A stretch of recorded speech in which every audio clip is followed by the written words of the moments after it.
একটা পরকিয়া নিয়া অন্যজনের স্ত্রীরে মানে বাগাইয়া নিয়ে আইছে। পরকিয়া থেকে রুখতে যাওয়াই যেন বন্ধু রনির জন্য কাল হয়ে দাঁড়ালো। ফোন দিয়া আনাইয়া তো মারছে। সিলেটের রনি হোসেন এবং শেখ রাজু তারা দুইজনেই একে অপরের খুব ভালো বন্ধু ছিলেন, এমনকি তারা পারিবারিকভাবেও অনেক ঘনিষ্ঠ ছিলেন। তবে কে জানতো এই বন্ধুর হাতেই খুন হবেন তার বন্ধু, যার সাথে পরকিয়া করছিলেন একজন প্রবাসীর স্ত্রী। স্থানীয়রা যেমনটি বলছে, একটা পরকিয়া নিয়া একটা সমস্যা, অন্যজনের স্ত্রীরে এই রাজু মানে বাগাইয়া নিয়ে আইছে। আর দুইটা বাচ্চা আছে, এই যে মহিলা যে তার বাচ্চা বউ বাচ্চা রাখিয়া এই মেয়েটারে আনছে বাগাইয়া। মেয়েটারও দুইটা বাচ্চা আছে।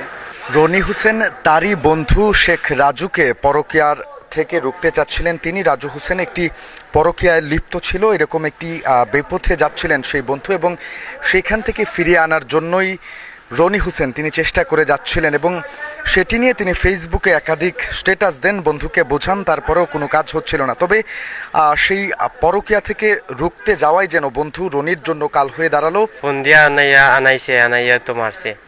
আমার ভাই লোকে চললো ফিরলো, খাইলো আমার ভাই লোকে, খাইয়া আমার বাইরে মারিয়া গেল। গতকালকে রাইতে 1টার সময় খাইয়া নিছে, যে খানো বেড়া নিয়ে যাইতো বা কি হইয়া আনছে আমরা জানি না।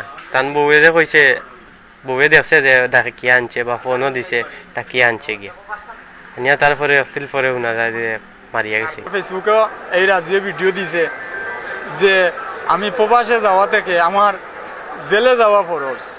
এটা কিন্তু আমরা ফেসবুকে দেখছি, তার ভিডিওটা এখনো আছে।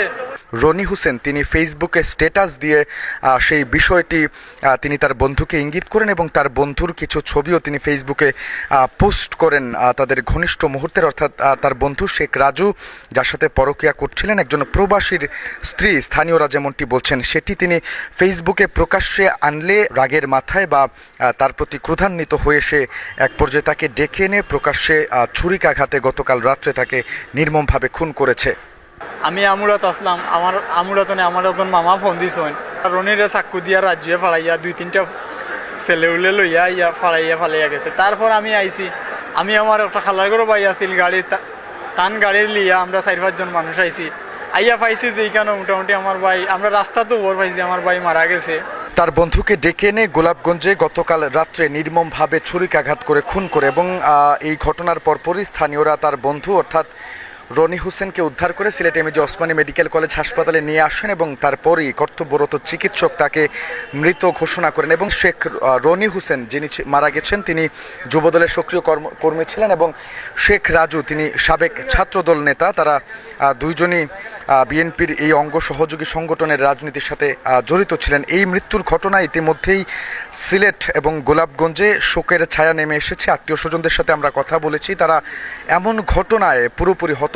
তারই খুব কাছের বন্ধু, অর্থাৎ যারা পারিবারিকভাবেও ঘনিষ্ঠ, সেই বন্ধু শেখ রাজু কিভাবে পারলো তার বন্ধু রনি হোসেনকে খুন করতে, এটি কোনোভাবেই এলাকাবাসী এবং তার পরিবার সহ স্থানীয়দের বোধগম্য নয়। এই ঘটনায় তারা সুষ্ঠু তদন্ত চান, এবং এর যত দ্রুত সম্ভব এই ঘটনার সুষ্ঠু তদন্তপূর্বক বিচার তারা দাবি করছেন।